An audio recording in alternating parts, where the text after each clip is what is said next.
All right, so on this episode of the RETSY Podcast, I'm extremely excited to dive into the history of Babbi Gabel, myself, Matthew, and RETSY. Babbi is a part of our advisory board and just such a critical partner in our company, and she is a wealth of knowledge. I'm excited for you to check this one out.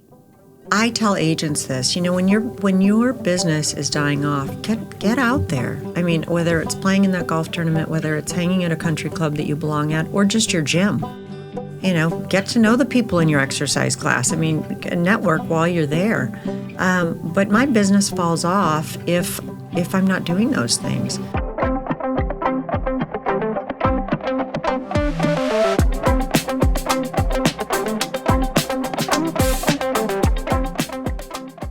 Welcome to the RETSY Podcast. Today we're sitting down with RETSY Founding Partner, Babbi Gabel. Hello. Babbi, thank you for being here. Absolutely. Well, we always like to start with, what did you do before real estate? Oh, my goodness. I started in real estate. I went to college at University of Arizona and majored in business and marketing. And I was interviewing for sales jobs. And actually, one of the interviews that I was on, this gentleman was with Helene Curtis. And at the end of the interview, it was actually my second interview with him. And he said, I see on your resume that you have your real estate license. Well, I had it, but it wasn't hung anywhere, and I'd never sold anything. So he said, I'll be back in 10 days. Next time I'm in town, can you show me a house? And I thought, oh, my gosh, he must be kidding. But I said, absolutely, I can show you a house. So I hung my license really quickly, and I think it was with ERA, this is Tucson, so with a company down in Tucson, and I kind of asked somebody for a little guidance, but I ended up taking him out and sold him a house at Ventana Canyon, and it went smoothly, and it was like a $300,000 house, and here I was, a senior in college, and it was a great commission, and I thought, that was really fun. I liked that, and we had a great time being out, and I thought, oh, maybe this could be a career. So I went on and I kept interviewing, and I just kept circling back to real estate. And so there was nothing. I had interviewed with, just some different sales company. One of them was selling containers, moving to Seattle and selling the large containers that come off the ships. And I thought, that's not really my thing. I'd interviewed with Xerox and a couple of the big companies. I'm like, I really don't want to sell printers. So ended up staying in Tucson for a little bit and started with a real estate company down there. Wow, very cool. I didn't know that. I didn't know it started in Tucson. Yeah. Yep. And then how long have you been selling real estate?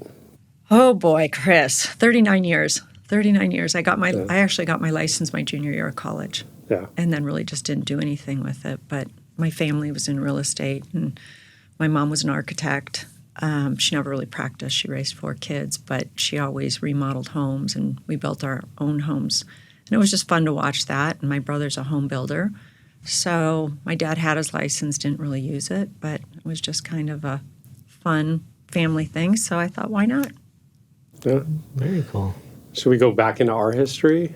Yes. I was trying to do the math in my mind. How long have we known each other? It has to be.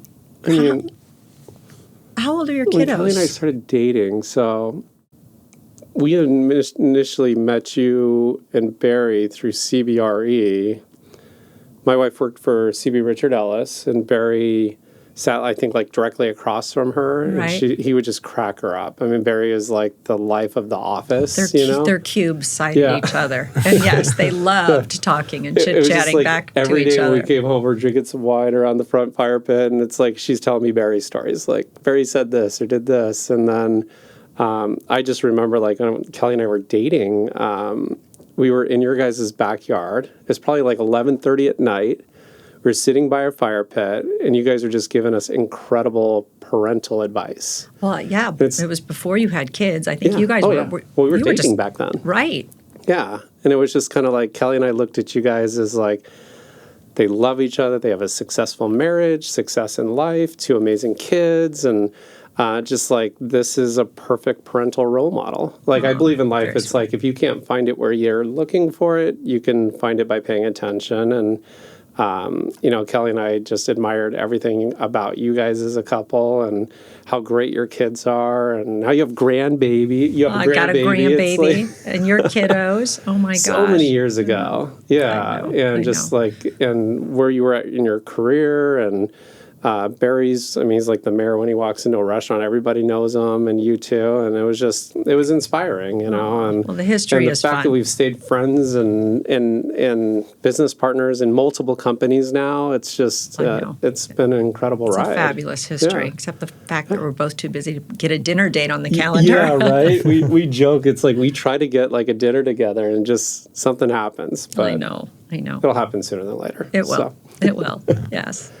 Yeah, but so going back to that, it's like when I first met you, I think you were working at the Waterfront, and I was smack in the middle of the Waterfront. Yeah, and your career. So take us from Tucson to development sales at the Waterfront. Well, then I stayed in Tucson for a little bit, and actually started with a company, and they started you down and dirty. You were making the 100 cold calls a day, and I just said, I can't do this. Whoa. But I did do it for about 6 months, and just, nobody loves cold calls. No. So after that, there was a home builder that I really respected. His name was Pete Herder, and he actually was the one who developed Ventana Canyon.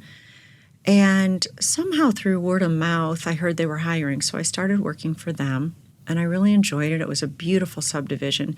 He reminded me very much of, not at that time because I didn't know Jeffrey Edmonds, but a home builder who later I went to work for. But he just built classic Arizona homes, and he just did a really great job of designing them and wonderful family communities. Although I shouldn't say family communities, it was communities for people downsizing. So it was that lock and leave lifestyle, so lots of villas and smaller casitas. So I worked for him for about 6 months, and sadly, he ended up going bankrupt. It was a tough time in 1990. Things were tough, so he ended up closing his doors, and that was a good time for me to be able to come back to Phoenix. So then I came back to Phoenix, and my parents actually had put together a partnership. I grew up in Chicago. But my parents had some buddies, and they put together a partnership, and they acquired about 16 condos right at Scottsdale and Rose Lane, which is kind of between McDonald and Lincoln. Sits in kind of in front of the Hyatt Andaz now. And I ended up taking those over and managing them. My mom kind of ran them like Airbnbs, which was way ahead of its time. Yeah. But back then, they were these little 2-bedroom condos, completely walkable because, Houston's wasn't there. But still, Hilton Village was there, and Borgata was there. And there were lots of things you could walk to. So I was renting those at $3,500 a week back then and doing the property management, and did that for about 2 years. And actually, it was really good money. And somewhere in there, I started dating Barry and actually sold him one of those condos. So right after we got married, we ended up living there. And so then I was doing the property management and living on site. So it was good until we moved to our next home, which was out in Stonegate. And we ended up building a house out in Stonegate, which is at 112th and Shea, for anybody that doesn't know. And it was just this wonderful master plan community. And to your point, Barry knowing everybody, we were out walking one day, and a buddy, Scott Edmonds, drove by. And Scott is the son of Jeffrey Edmonds. And Jeffrey Edmonds, for any of you people that don't know, is a home builder that probably built over 9,000 or 10,000 homes in the Valley. Ended up selling his company to Toll Brothers. But Barry says to Scott, hey, my wife's looking for a job. And I look at my husband and say, I'm not looking for a job. And he's like, Scott, are you guys hiring? So Scott said, Babbi, as a matter of fact, we are. Give my dad a call. And so somehow that evolved, and I went down and had a meeting with Jeff. And this is a funny story because I actually got hired. I'm meeting with Jeff Edmonds, and he was a great gentleman, but he was a bit intimidating. And I'm sitting across the desk from him, and he looks at me and he said, was Warner Gabel your father? And I said, no, sir, that's my father-in-law. But I never had the chance to meet him. He passed away, before Barry and I were together. And he said, you know what? Anybody who could marry into the Gabel family is good enough for me. And he said, you're hired. And I said, well, okay. So it ended up being like a 5-10 minute interview. But because of my father-in-law, who was an iconic man, and I never got to meet him, I got the job. And then that launched my career in home building, and I worked for Jeff on and off for 25 years and got to know some great people within our company. So Mary Grassel, actually, I recruited. We were at a retreat with the Boys and Girls Club Executive Council down in Tucson. Mary was in the pool, and there I'm like, there's this beautiful blonde, and we get introduced, and we start talking. She asked me what I do, and she said, oh, my gosh, I'm in real estate. I'm looking for a job. And I said, oh, my gosh, well, we're hiring. And so I tell her who to get a resume to, and that same weekend she had them with her. She put one in the mail to Al Kohler, who was our broker at the time, and she sent it in, got an interview. So then Mary started working for the company, and we've been either partners or worked together, and that was well over 30 years ago. Yeah. And then fast forward, I was working at a community out at Greyhawk, and I was the sales manager for Peregrine Villas, which is one of the communities at Greyhawk. And I was pregnant with my second, and somehow I met Shauna Warner, and I hired Shauna. So Shauna came over, and she covered for me for my maternity leave when I was pregnant with Colin. And then we became friends, of course, and Barry knows her husband, Randy. But then Shauna and I never had the chance to work together until RETSY. Yeah. Well, that's what's so interesting, too, is like you guys have, That's, Yeah, no, Shauna said on her podcast that when we asked that same question about getting into the career, I'm like, Babbi is kind of the catalyst of many of the careers in this industry. And it's I don't know about that, but we do have some great people. Yeah. So anyhow, then I sold new homes. Jeff ended up selling his company to Toll Brothers, and about that time my kids were probably 4 and 6, and it was really hard to work on the weekends. So I said, this isn't really for me anymore. So I went to Realty Executives at that point and worked there for, 8 or 9 years, and really enjoyed it and just handled resale and concentrated on working at a lot of networking at a lot of the communities that I had sold.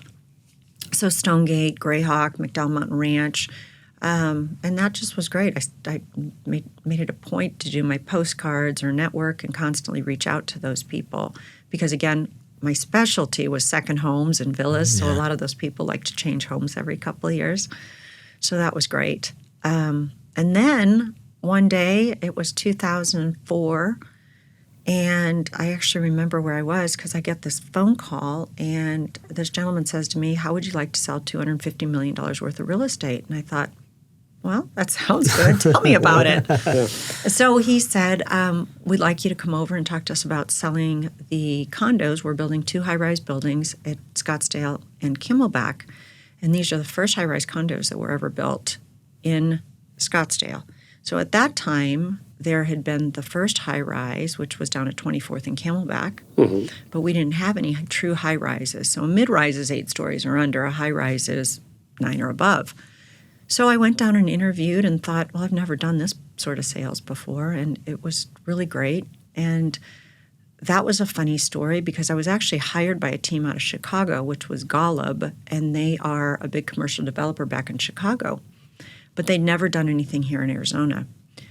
So fast forward, I think they realized it was going to be a little bit too difficult for them to build long distance. So at the Scottsdale Waterfront, they ended up keeping the commercial and the retail. So they kept the buildings where like Olive and Ivy and Sauce and all of the culinary dropout. They kept and they developed that. And then Golub backed out. Jeffrey Edmonds had wanted to be the builder over at the Waterfront, but he lost it on the first round, but he came back in and was able to pick it up from Golub.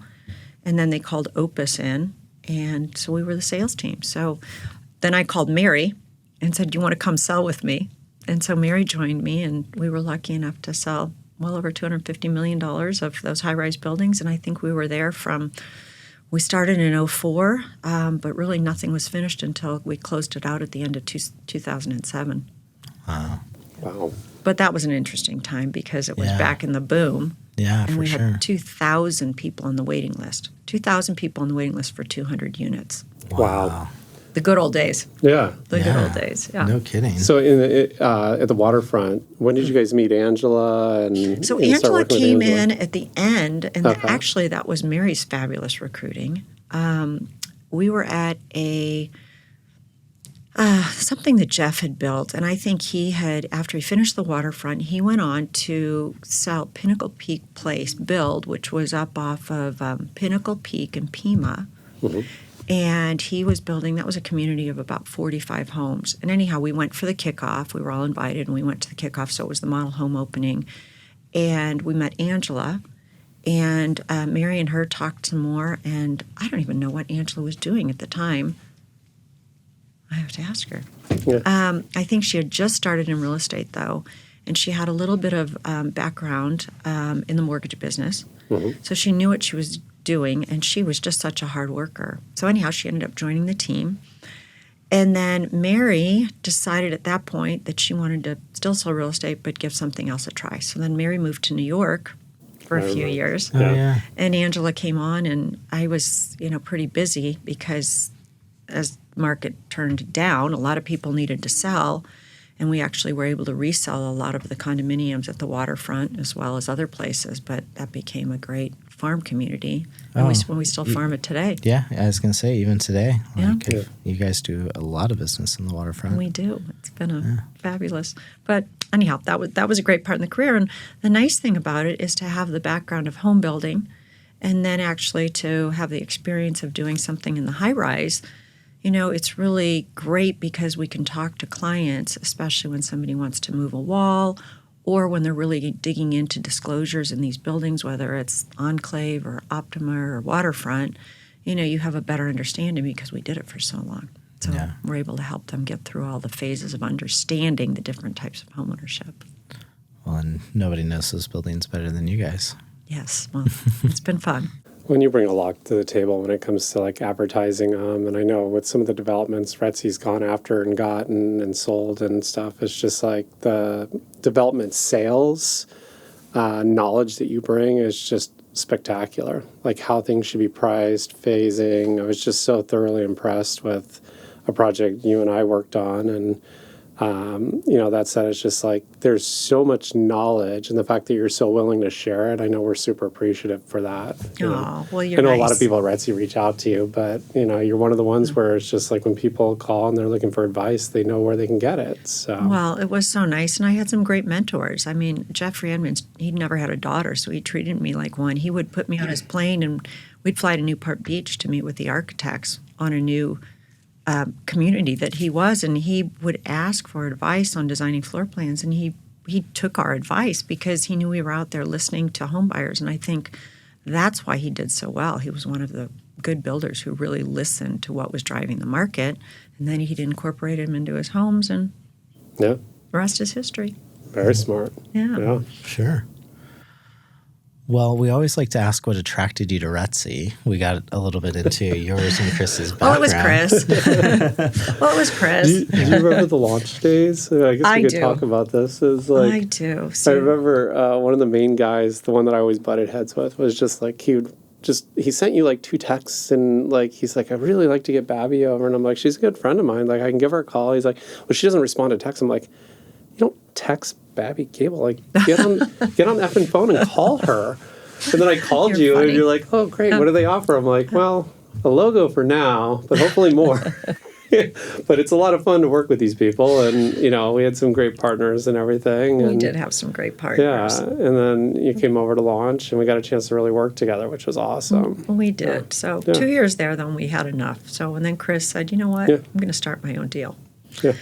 So he did, and do you remember that dinner we went to at?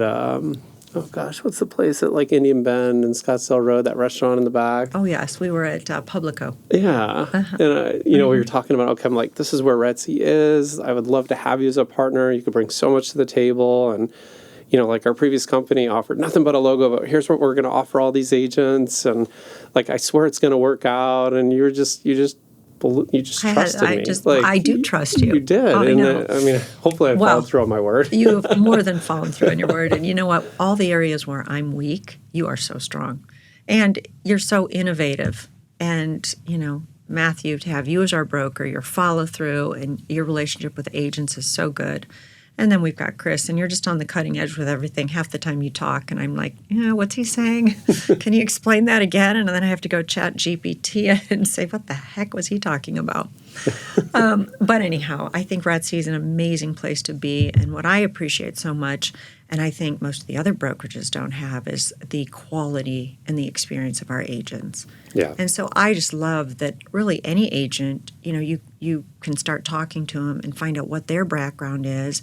And we have so many people that have either started with a strong corporate company or sales where they've gotten their training or ran their own business, and they just have great backgrounds. And so when we're together at one of our events, I mean, there's just so much to learn from any of our agents and how they do their marketing and how they do their networking. And, anyhow, it's a great place to leave. I'm never leaving. I'll end my career at RETSY. So it's a great place to be. So thank you for creating such a great place. And I think our agents feel the same way. Thank you. Yeah, no, you look at all the success stories, and what's funny is I was down there grabbing a quick lunch before our podcast, and I ran into the Stecks, and they came up and gave me a big hug, and they were like planning out they just had like a really cool community event, and I was talking to Crystal, and I'm just like, I remember like Mike wasn't in front of me. I was at the lunch place with Crystal, and she was grabbing some food for them, and I'm like, I remember when Mike came over from that company,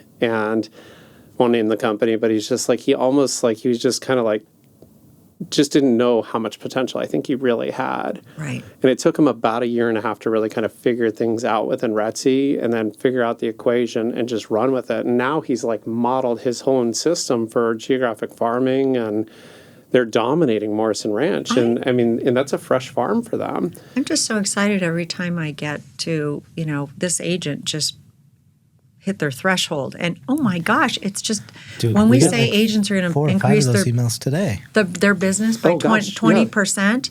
Yeah. I mean, look at all of the people that has. I think that's one of the things that I'm most proud of is watching these young people really build their careers. And doing it by they do a lot of networking, and they have somebody to go to, and everybody in our company is so willing to share. Whether you need a window washer or you need an accident attorney, which somebody asked me last night. I just happen to have a really good friend. Do you like the text? How bad was the accident? I know. And I said, well, I have a very good friend and a very good client who happens to be an outstanding accident attorney. But everybody is so willing to share. Most people, you're not willing to share your cleaning person or your handyman or all those people because they're so hard to get. But we have this group text thread going, and people just within 5 minutes, you have 3 people to call. No, it's fabulous. Yeah, it was just kind of everything I thought was lacking from other companies. I think we've perfected it here. And it's no one person or one thing. It's a group of people. So people have heard me talk about the advisory board before. Babbi is, of course, on the advisory board. This is a group of 5 agents and Matthew, Matthew and 4 of us, that help make the decisions for the company so that you can be agile, you can make quick decisions, you can test products, and it makes the company stronger. Like, think about it. No other companies really have an advisory board. We kind of invented it, right? Absolutely. But the idea of it is like you can't have every partner's opinion on everything. You need to have the main partners. You never get anything done. You never get anything done, right? And a lot of companies struggle because there's no real decision maker. But it's like we enter an advisory board meeting and we leave with an agenda, and things are either voted on, voted out, voted done. If we're having a problem with an agent, they need to be removed. They're gone. If there's agents we're considering and we need a board approval, like they're brought on. It's just we get a lot done. We handle the minutia. Yes. But the big decisions, all the founders vote on, and that's a great way to do it, too. Yeah, big decisions, everybody's involved. But most of the time, the big decisions are brought to them due to the advisory board. Absolutely. So I think every company should have one, actually. I think every company should have one. Yeah. It's almost like your mini board of directors, just but we probably are a lot more efficient than most board of directors. So. That's for sure. Well, and it was an idea of our attorney, Jake Smith. Shout out to Jake Smith from Greenberg. Really? I didn't realize it was Jake's idea, but it is. He's like, when you have multiple partners, and we experienced this at launch, it's like you couldn't get anything done. There's 30 partners at the table, and it's like, how do you really get anything done? Right. And he's like, you should just have a board, and we'll just call it the advisory board. And that's when we created it, remember? Absolutely. It's great. Yeah. But that said, it's like, thank you so much for all that you give and time and advisory board and all that stuff. We all have busy careers. So. Anyhow. Yeah. Because the advisory board is an unpaid position. It's not paid. It's not a paid position. Like, we don't even buy lunch sometimes. No, very rarely. Most of the times we're all too busy to eat. Yeah, exactly. No, but all the best tools in the industry get tested there. Implementation, like, anybody that needs to be reached out to. So it's a great board we have. Way. It is. Yeah. So we always like to ask, and I would love your opinion on this, is like, where do you see the Arizona market in the next 5 to 10 years? Oh my gosh, I love Arizona. I mean, if you asked me over the last 39 years if we ever had a downturn, the only one I can remember that truly hit home was, 07, 08, 09. Yeah. But other than that, people will talk about having these downturns, and you just don't think about it that way. Who wouldn't want to be in Arizona? We have over 300 days of sunshine a year, 60 golf courses you can drive to in 30 minutes. And our sun just makes people happier. You have, for people that like to be outside, you can bike ride, you can hike, you can be in Sedona, you can be in Flagstaff. There's just so much good going here.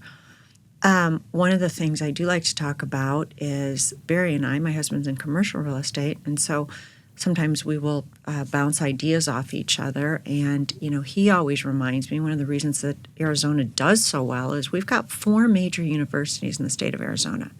And that's really special. Yeah. So we've got ASU, which is a huge economic driver. Their School of Innovation has been voted by U.S. News and one other, maybe Wall Street Journal, as the #1 school for innovation above MIT and Stanford for the last 7 years running. Who knew that, right? I didn't know that. Amazing. We'll start telling people that now that I did a semester at ASU. Well, and then you have ASU, who's known for the healthcare and the doctors and the lawyers and their business school. And then you've got GCU, and you've got Northern Arizona, who is, they're killing it in their hospitality and also their forestry. So we have so much to offer, but it's also bringing really great business owners here because we have such a strong group of young people that these universities are putting out, and it's much less expensive for them to recruit locally. Yeah. So why not keep them here versus letting them go to Silicon Valley or go to the East Coast? And so people are realizing that, and that's why we're seeing all of these people come here, the new chip factories, and Amazon keeps coming and everybody else. But I think that's what's so exciting, and that's why our market's going to stay strong. Universities are major economic drivers. They're always bringing small businesses. You need more employees, which means you need more housing, which means you need more rental housing. So over the next 5 years, our tax basis is great, comparatively speaking to other states like California, Colorado. The runway is long for Arizona. Yeah. Yep. We still haven't found an agent that is bearish on Arizona. Yeah. I don't think we will. Everybody's pretty bullish right now. I know. And every podcast we ask that, and everybody's bullish. Well, and you know what? Quite frankly, when I run into somebody that is negative, you really have to say, nobody really wants to buy from a negative real estate agent. So you better turn around what you're thinking because there are so many positives to being here. Yeah, not only that, but I heard offices picking up.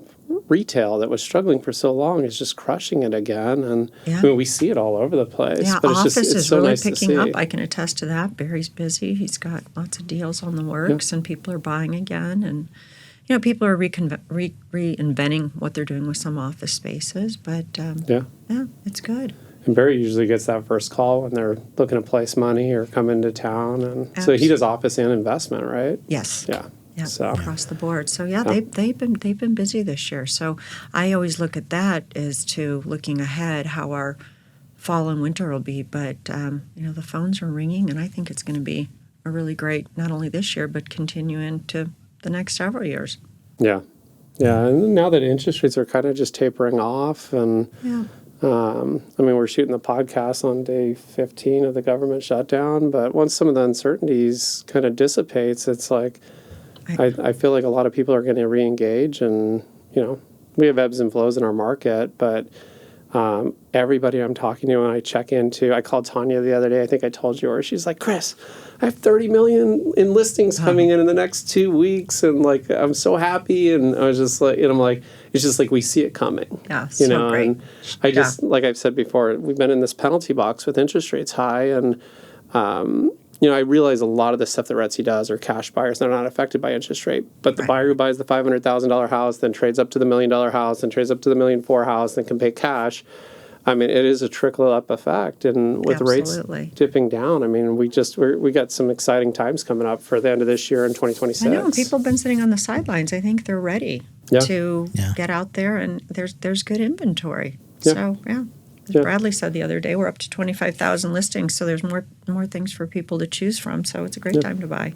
Had some interesting conversations with friends that are just like, yeah, but I have a 1.79% interest rate, and it's like, you're gonna let that handcuff happiness? Like, really? Like, if you want a bigger house or you want to get into a different area, all right, well, we can keep it and rent it out. We'll sell you another house, right? And it's like exploring other options. So exactly. Yeah. Oh my gosh, yes.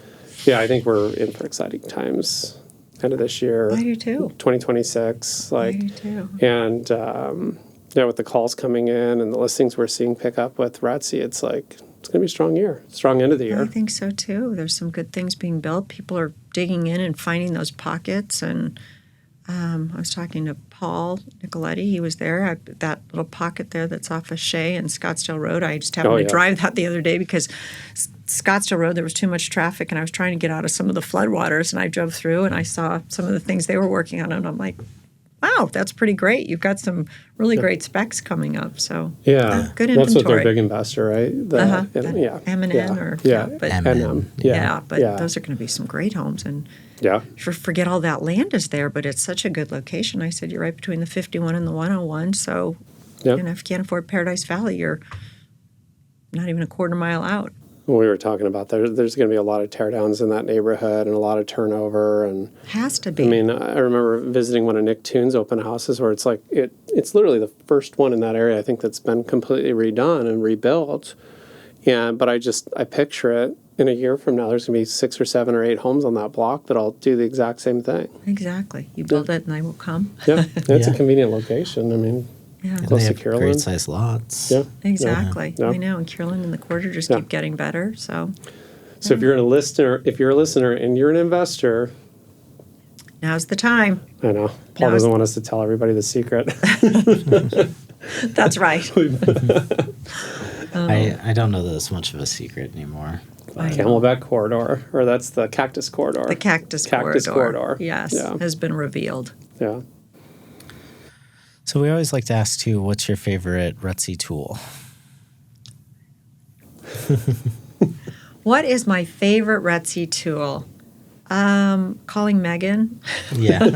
And then calling Angela. I like to say Babbi's like the perfect example of like all the tools are utilized for you within your team and different people use them. But like usually you get the phone call or the text of like, who are they and what do they want me to do? It's a buyer, they want you to call. I am old-fashioned, so I know you truly have to ask Megan or Angela on that because I say, guys, I need this done, and they implement it for me. Yeah. And I'm like, real? Okay, well, can one of you guys shoot that because this is what I need. So my biggest tool is my old-fashioned tool, and that's networking. And, Barry and I go out probably 6 nights a week, some nights 7 nights a week. And we just believe in staying active and, active in the community and active with friends and clients. And I guess it is the old-fashioned way, just, being present and trying to remember to reach out to those people. And it works really well for both of us. Yes, I still do the postcards and, we'll do the occasional open houses, but... we have your retargeting ad running for you in the background. Absolutely. So every once in a while you show up and... Yeah. That's right. So all the AdWorks and the great tools that we have, truly, I know Megan and Angela. Megan's incredible at like using them and putting them in place for you guys. And every time we see a ReChat email go out, and I do love the ReChat on the being able to target the agents. We used that yesterday for that open house, and we had, as I mentioned, we had some great agents that had buyers for that $12 million house yesterday, and so we were able to target all those agents. I think there was a list of 40 that had a top agent network post out or had posted that they were looking. So we were able to send that listing to all those people. Yeah. And then we followed up with a phone call and invited them all personally to come. And it was really interesting. I mean, there were several people on that list I'd never met or heard of, but they're obviously out there doing business. So that was a great tool. Yeah, and so for those of you listening, and so it's a RETSY tool that sends out an email. It has an AI component to it where it'll check all the sales around a house at like a half mile, 1 mile, or 2 mile radius. It can go up to 5. and it builds you a list of like 1,000 to 2,000 agents that you should notify about this listing. And the reason why we fell in love with it as advisory board is like anybody can pull a list and blast out an email, which is why I still get those pet peeve emails for like a $1,200 rental trailer home in Flagstaff. I'm like, how am I getting this email right now? Like, I mean, that's horrible marketing. But when you just target the agents in a given area that are relevant, that know the house, I always like to put the compensation in there so they know what that is. Because since the rules changed, I mean, it's really hard to figure out what the compensation is. So I'm like, here's the address, the compensation. But what I'm training our agents to do in our one-on-ones is give it a day, go back to the email and look at the metrics for the email and figure out what agents opened it and how many times. You know, it's like sometimes like I'll see Robert opened it 9 times, so I'll call him like, you got somebody. He's like, how'd you know? And it's like, well, I don't know. You opened the email 8 times in the last day, so I got to assume you have somebody. And you can just go through the list. Right. And I've even showed sellers, it's like when we do a price drop, I'm going to call all 40 of these people or 20 of these people that click on it, and we're going to flush out that buyer. I mean, a lot of buyers are sitting there working with an agent. Maybe they're on Zillow. Maybe they're on the MLS. You don't know that they're out there, but their agents kind of clue us in by how many times they open our emails. Well, and to your point, it is interesting. So from that list that we narrowed it down to that had active posts that they were looking, you know, for something between that 12 to 15 million, I had 2 agents that couldn't make it yesterday, and they reached out today. One said, hey, will you sell it furnished? And the other just said, you know, I couldn't make it to the open house, but my client is looking, and they're not going to be into town for 2 weeks. But so it did work, yeah. Well, now flash forward, we sent out that email. Sydney's in the room. I'm looking at her, but it was about 2 weeks ago on a price drop on that one in Arcadia. You know, the 2 offers that came in and the 4 showings were all in the top 10 people that opened that email. Think about it. And, you know, the other old-fashioned is the postcards do work. Oh, yeah, postcards, yeah. They do work. And I guess a little bit of a funny story. My community, Cheney Estates, I think I've been sending the postcards now for 4 years, 5 years. Mm-hmm. And I hadn't had a sale in Cheney in the last couple years. Well, not much has sold, first of all. But we just sold a house last week in there, and I've got a new one coming next week, and I've got one after that. So, you know what? To anybody who's listening on our younger agents, do the postcards, but pick your farm and keep working it, because it might be 2, 3, 4 years, but it does work. It does work. We always say the rule of thumb is about 6 months before you see your first responses. And you have to answer the phone and respond to people looking for home valuations. And you still have to be an agent. It's not a full loop closed system, but I know we've worked with a lot of our agents on developing geofarms. Stex were on the podcast. Anybody should listen to that. But I mean, like, they had the biggest response, but they listened. You know, it's like you can't just farm in the same area that 90 agents farm, right? Exactly. They went out to an area with not a dominating agent and just started farming and dominating. So, but I think that's going to be the theme for 2026 within RETSY, is getting a lot of our agents to specialize in specific neighborhoods. I think that's such a good farm it, know it, and then that way we know who is that specialist. So sometimes when you're looking to co-list something with somebody, and guess what? If I get a listing in Morrison Ranch, like I'm co-listing it with Mike Stack, right? Exactly. Like I know he dominates that area and has all the buyers. I know. And that's a short period of time. So we have different agents that farm different areas. Obviously, Waterfront, you were my first call, and now Cheney Estates, right? But you're right. Pay attention to who's selling in that area. And sometimes you're exactly right. Call that other agent in to help or co-list with you, because they're the expert, and it's better to get it sold than not get it sold. So, or Christine in McDowell Mountain Ranch. I mean, you should see how often she mails and the consistency and the importance of that. She does. Yeah, she does some really good networking. And farming in that community. Yeah. And it's paid off for her. Oh, 100%. And some of I think it's one of the best investments agents can make in their business is developing a farm and being consistent with it. Yeah. You know, we had that company, Geographic Farming, for a while, and it's agents that have done it before. When you really and they say, oh, I tried that and it didn't work. It's like, well, you don't send one postcard and expect the phone to ring off the hook. Like, you have to be consistent with it. And like, to your point, you were mailing Cheney for 3 or 4 years. Right. But But one sale will pay one for sale, 20 years of sending them postcards, right? Exactly. We kind of get them hooked on it, though, because like, every listing taken at RETSY, unless the agent doesn't want us to send it, we send a postcard out. Like we're the only brokerage that I know of that does that. Most agents are responsible for all their marketing at other brokerages, but they pay for it in their caps and splits, right? But at RETSY, like we handle all that for them. And I swear it's probably 1 out of 4 we'll get a listing. They usually call Chrissy because they look at her face and my face, and then they're like, I'm going to call her.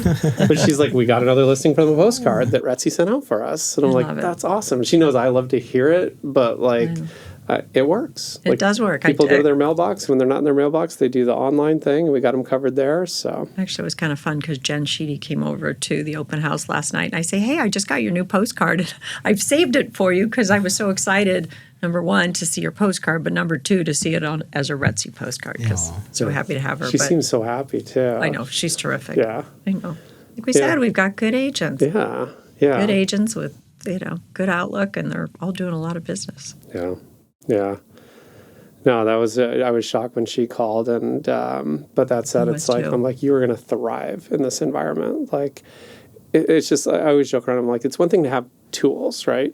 But to have people that implement them, right? Absolutely. Like earlier in this conversation, like if you had to personally implement everything, how much would you use? It's like, but you have people to help you with that. Exactly. Yeah. Exactly. I'm the same way. Like, I mean, a lot of times things are brought to my attention from a tool that I did not log into that day, or, like Chrissy will notify me of something, or Sydney will notify me of something, but we're busy professionals. I mean, you every hour of create every day's blog. You create the tool, Chris. Then we use it. Yeah. No, I mean, gosh, and more the one-on-ones and sit-downs. In fact, I'll show you after this podcast that one email we sent out, because now it looks like we're getting another offer on that house, and this guy was in the top 10. I know, because I followed up with him. So interesting. Yeah. No, that's one of the best new tools for sure. Yeah. So I wanted to touch on like how you maintain your client base, and you mentioned like you and Barry are out 6-7 days a week. I mean, I tell agents this, when your business is dying off, get out there. I mean, whether it's playing in that golf tournament, whether it's hanging at a country club that you belong at, or just your gym. Yeah. Get to know the people in your exercise class. I mean, network while you're there. But my business falls off if I'm not doing those things. And so, it doesn't have to be a black tie event. As I said, it can be just going to the gym in the morning, but call people, make an appointment to go out, or a dinner reservation, or just take somebody to coffee, or just pick up the phone and call. Barry's been really good lately. He's like, he will look in the Facebook pop-ups, and he's so funny because he really doesn't do social media, but he'll check birthdays. Mm-hmm. And so he goes through and he picks up the phone and he calls. And so I'm getting better about that, not just a text, but trying to pick up the phone and call, because it's just good to reconnect with those people. And then all of a sudden they think, oh my gosh, I forgot she's in real estate. Yeah. And, they might just mention it to a friend, but it's staying active for sure. You can't be complacent. And if your business isn't doing well, get your butt to Luxury Home Tour, or whatever home tour it is, whether it's Arcadia Tour, whether it's Pinnacle Peak Tour. But just going there, you think, well, I'm just going to be with other agents. Doesn't matter. Activity breeds activity. Yeah. Yeah, being present, going to broker opens. We actually use that on a previous podcast. I always tell the story of the winery house that you listed and sold. Yes. And it's just like, anytime Babbi has a broker open, like, I'm getting my ass there. Yeah, well, you were so nice to come yesterday. Maybe because you were one of my mentors in the industry and always helped and was also a good friend. It's like I always try to get there because we support each other, right? And but it was just like clockwork. I was driving home and I got a referral out of Newport Beach for a guy that mentioned that exact home. I think it was on Edward.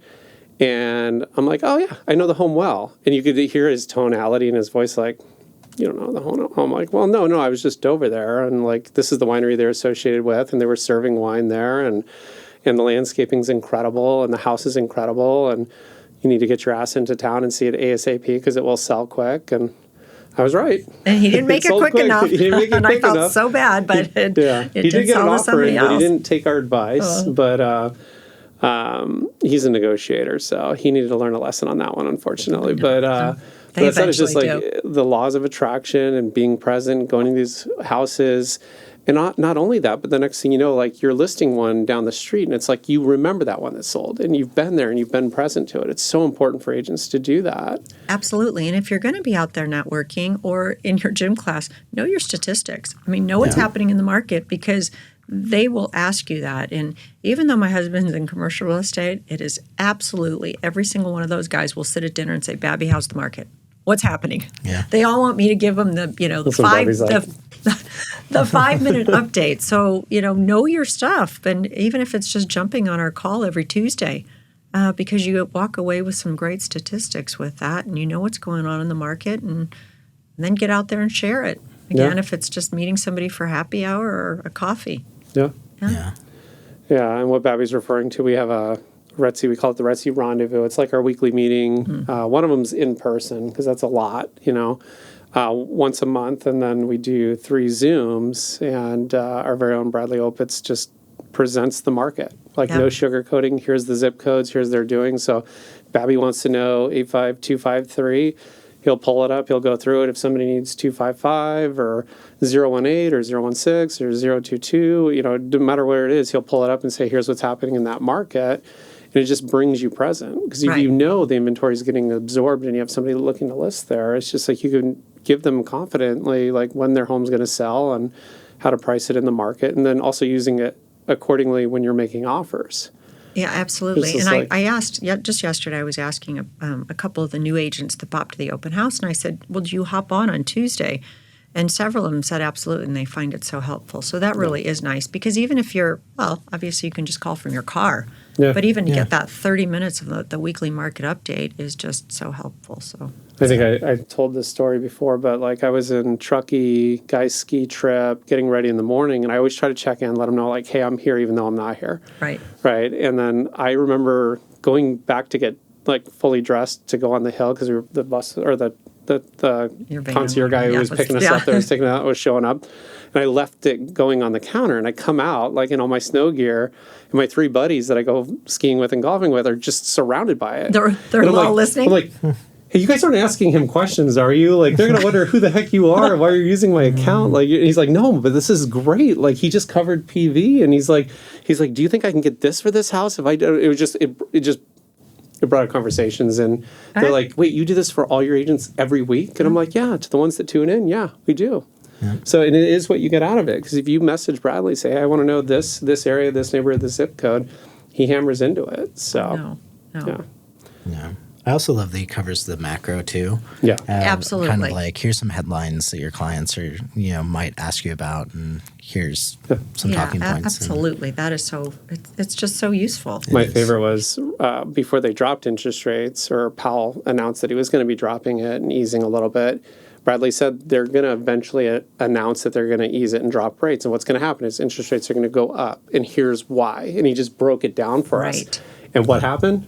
Exactly. Announced the drop of the interest rates went up, and then now they're tapering back down exactly like how he said. So it's like when people start asking those questions, they're like, oh, the Fed dropped rates. Does that mean my rate went down? It's like, well, theoretically, no, but give it a month. Right. And then, and then he gives you exactly when you're probably going to see that it's actually going to affect you. Yeah. Yeah. It's super helpful. Yeah. Him and I love it because I'll call him and be like, dude, what's going on with Bitcoin? Like, what's going on with metal prices? Like, what's going on with gold? And he'll just drop everything. He's like, well, let me send you this. Let me show you this. This is why. This is the constricting, fear in the marketplace, fear of tariffs, this and that. And he just breaks it down. He's so smart. Like, he is so smart. Yeah. He's a good one to have. Yeah. For sure. So I wanted to ask, are you seeing any trends in the luxury market right now? Well, I think it's a trend we've seen over the last couple of years. People want something done. People don't want to remodel. And so the better your house can be, the closer you can get it to being ready, whether that's replacing the roof or the windows or whatever it is. If it's a major remodel, I mean, there's certain people, but then you've got to price it accordingly. Yeah. But I think, are you guys still seeing that? I'm still seeing that, people want to come in and they want turnkey. They don't mind furnishing it or painting it, but other than that, they don't want to do They want everything done. They'll pay the premium for that. Anything that needs work is going for dirt value in some of these neighborhoods, which really is just want to amazing negotiate. to me. Yes. Yeah. Yeah, and a lot of the stuff that's on the market, 120 days or so, I mean, it's just so overpriced. Absolutely. Yeah. So, I guess that's the trend. Sellers need to be a little bit more realistic, maybe a lot more realistic, and price it accordingly versus taking price reductions, especially as we're going into season. Yeah. It's very important to price it correctly. Yeah. Which we say and we say and we say, but yeah. Yeah. Yeah. Well, that is for sure. That's always been a part of the business, right? It is, and it always will be. I had a new one. I want to run this by you. Brooke heard me talking to a client of one of my team members who has his house on the market. It's about $1 million overpriced. And we got into the conversation of what I charged. And I told him, well, I charge this amount if you, obviously I'm not going to say, but I charge this amount if you follow the plan, price it in the market, do everything we tell you to do, because I know that it's going to sell in the first 30 to 45 days if you follow this and price it in the market. I spend a lot on marketing. So when I'm holding a listing for 6-8 months, it's not helping me. It's very, very expensive. Right. So if you don't want to listen, we charge this amount. And he was kind of shocked. And then he texted me afterwards. He's like, is this true? And I said, yes. And then he's like, I love it. And Brooke's like, oh my gosh, I can't believe you said that. That's great. And it's but it's the reality is if they're willing to listen to their agent, they're usually better off. They'll sell for a higher amount. Because right now he's in this weird position where his house is $1 million overpriced. So even if he drops it $1 million, he's still going to get low ball offers because he's been on the market for 6 months. Exactly. So it's not our listing. It's not a RETSY listing. But he called one of our team members who called me out of the blue and said, well, you explained this to him. Nobody had ever broken down the numbers for him.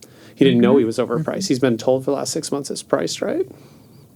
But this is why they hire a Babbi Gabel to tell them this is what your home will sell for. That's right. Yeah. And sometimes telling them the hard truth is, I had one the other day, and Zillow said my home is worth X, and I said, well, it would be, but our neighborhood, it's not apples to apples. And let me tell you why. That house, again, it had a new roof, and that was a $100,000 roof. It had a new window package. That was $120,000. And this is why you haven't replaced your roof. You haven't replaced your windows. And people are going to expect that in a price reduction. So even if we price it accordingly, you've got to make sure that you are at market or below market to give somebody some room to do that.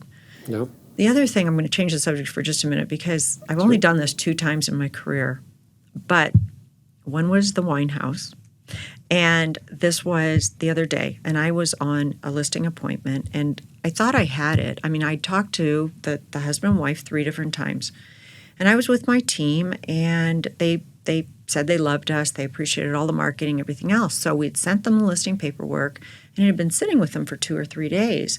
And so I called and I said, hey, do you have questions on the listing paperwork? We want to go coming soon. And he said, I need a couple days. There's been 2 other people that keep reaching out to me. And I honestly was really taken aback. I almost don't think I responded because I thought, oh my gosh, I was so sure they were going with my team. So I said, okay, well, I don't even know how I ended the call, but I said, all right, let us know. So I thought about it, and then I slept on it, but I didn't really sleep because I was upset. Yeah. So I picked up the phone the next morning, and with this particular seller, I always have an appointment when we talk. And I just called. He didn't answer. I knew he wouldn't answer because he's always on the phone. And I just said, hey, you know what? I want your listing. I want to be the person to sell your house. I said, I love your house. I appreciate everything that you did.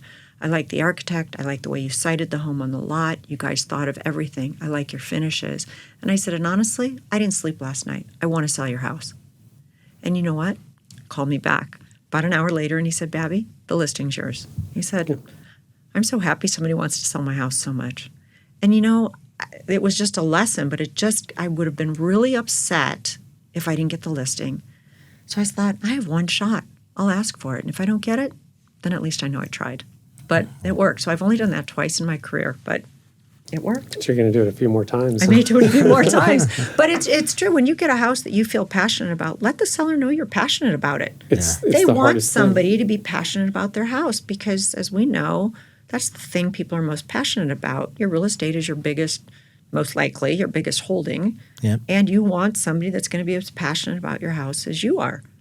So tell people and be willing to learn the story of the house and learn why the people built it that way or why they decorated it that way and know the ins and outs. That is one thing that I am always put off by. I'll show up, and these are top agents in Paradise Valley, and I ask questions, and they don't know the answers. And you want to just say, man, learn what you're selling. You know the answers. And okay, there's some that you're not going to know. Yeah. Can I add another structure on the house? Well, they might not know the square footage, but learn your listing. Yeah. It's vitally important. And the reality is like the higher the price of the home, the more friends they have that are realtors. Exactly. And exactly. It's always the one that hardly does any sales, that suggests such a ridiculously high price to them that they set unrealistic expectations. It's having the conversation with them. I really try to tell our agents to drive home the tools we have here, nobody else has. If anything, open up our email tool and show an email that you sent and how you targeted them, and you could follow up with them. But at the end of the day, it just comes down to I'll work my ass off to sell your house. I'll use every tool in the industry to do it. And I have the experience, and this is why you need to listen to me. And we're part of Forbes Global Properties, which is unbelievable. Brings a lot to the table. So any of our high-end listings, it's absolutely vital to have them as a partner versus some of the other, old, outdated partners that they have. Everybody knows Forbes. So we got to keep using that as a tool. Yeah, the PR side of that is just incredible, and the exposure. And I got to refresh all of our agents' memories of hey, we're always looking for PR stuff. I know. We're always struggling for new stories. Can you imagine if we had all this back when you had that Edward listing? Oh my gosh. The story behind that and the PR would have just been... That would have been great. I know. I think back of God, I wish I had all this stuff 5 years ago. So this other client that I had, so I'm like, so what do you do? Is there anything interesting?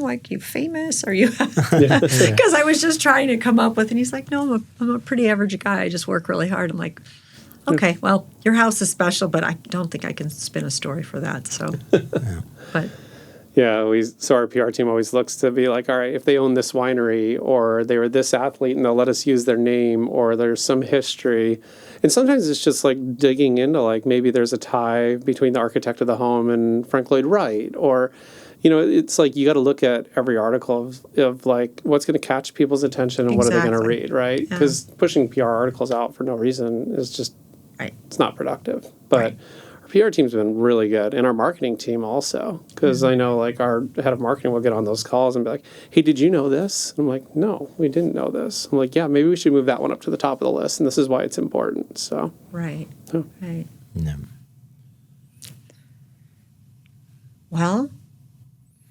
Well, can you believe it's been an hour? I can. Babbi's it feels I joke. It feels 10 minutes underwater. I joke. This is pulling teeth for me. I'd rather go to the dentist, but I am here. Wow, we appreciate you. And it was fun talking to you guys. It wouldn't be the RETSY podcast if we didn't get the original OG Babbi. Oh, well, thank you. I've been doing it a long time. I'm not sure I'm that special, but I love what I do and still love what I do. So. No, you are. Career. You are so generous with your support with our agents. I know several agents that have asked me about something, and I'm like, you know what? I'm not sure, but I'd call Babbi, and then they follow up. My favorite's wait, I could just call Babbi. I'm like, yeah, here's her mobile number. Call Please her. Do. Please do. I love Please it. Do. And so I forgot who it was the other day asking me about condos. I was like, oh, you Waterfront, you need to call Babbi. Oh, well, I'm happy I can help. Happy I've been doing it so long, but it's a good career. We appreciate it. We work hard, but it's a good career. It is. Well, so we'll go ahead and wrap up, but after the podcast, how do people connect with you? Whatever you want to share, phone number, email, social media, anything you want to share, we'll link in the show notes. A lot of people share their website and their email. So we're just Gabel Phillips Group, or you can just always email me at Babbi@RETSY. Or call me. Pick up the phone and call me. It's Gabel, Gabel. E-L, correct. Siri and ChatGPT like to spell that name wrong. Yeah, they do. For some reason. Yeah, Gabel Phillips Group. And you have the original Babbi@RETSY. Yes, Babbi@RETSY is the easiest, and we'll get back to you. Well, thank you so much for coming on, Babbi. Absolutely. That was fun. You. Okay, thanks, guys. That wraps up this week's episode of the RETSY Podcast. Thanks for listening. Check out the show notes to connect with Babbi. If you enjoyed today's episode, take a moment to leave us a review wherever you listen to this podcast. And please subscribe so you never miss what's next. Next week, Chris and Matt are sitting down with RETSY agent Brooke Fair. Here's a sneak preview. I actually said it to my sister before I had my daughter. She was born in March of 2024. In January, I said to my sister, I want to have my best year yet, the year Blake, who's my daughter, is born. And I did. And so I really think whatever your mind can believe and conceive, you can achieve.